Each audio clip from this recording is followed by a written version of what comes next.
ঢাকা ১৪ আসনে ভোটের লড়াইয়ে আছেন ধানের শীষ দাঁড়িপাল্লাও স্বতন্ত্র ১২ জন প্রার্থী। ফুটবল প্রতীক নিয়ে ভোটের মাঠে গোল দিতে মরিয়া স্বতন্ত্র প্রার্থী।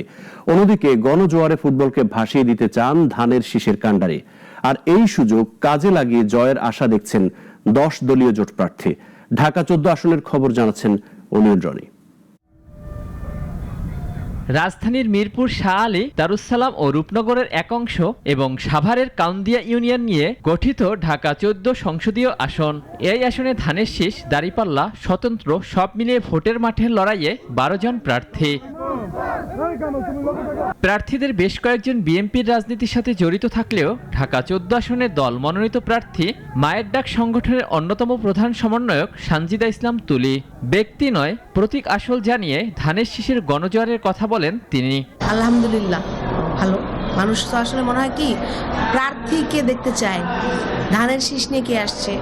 আরেকটা আমার সব মানুষের মধ্যে যে ইয়েটা দেখলাম যে খালেদা জিয়ার ধানের শীষ, তো এইটা অনেক বড় ব্যাপার।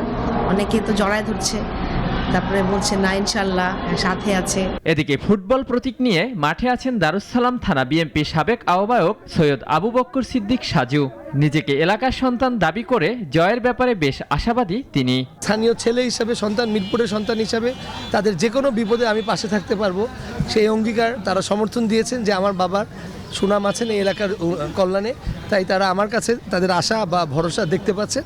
আমি অত্যন্ত ইতিবাচক এবং তাদের এই সমর্থন দেখে আমার ভালো লাগছে। তবে প্রচারণায় পিছিয়ে নেই এই আসনের ১০ দলীয় জোটের প্রার্থী ব্যারিস্টার মীর আহমেদ বিন কাশেম আরমান।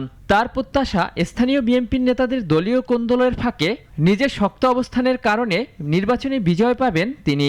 আমাদের মুখ্য বিষয় হচ্ছে আদর্শ, একটি আদর্শিক রাজনীতি আমরা করি এবং জনগণ এই আদর্শের প্রতি যেমন সৎ এবং আদর্শ বাস্তবায়নে যেমন আপোষহীন, সেটা দেখে আমাদের কাছে আসছে।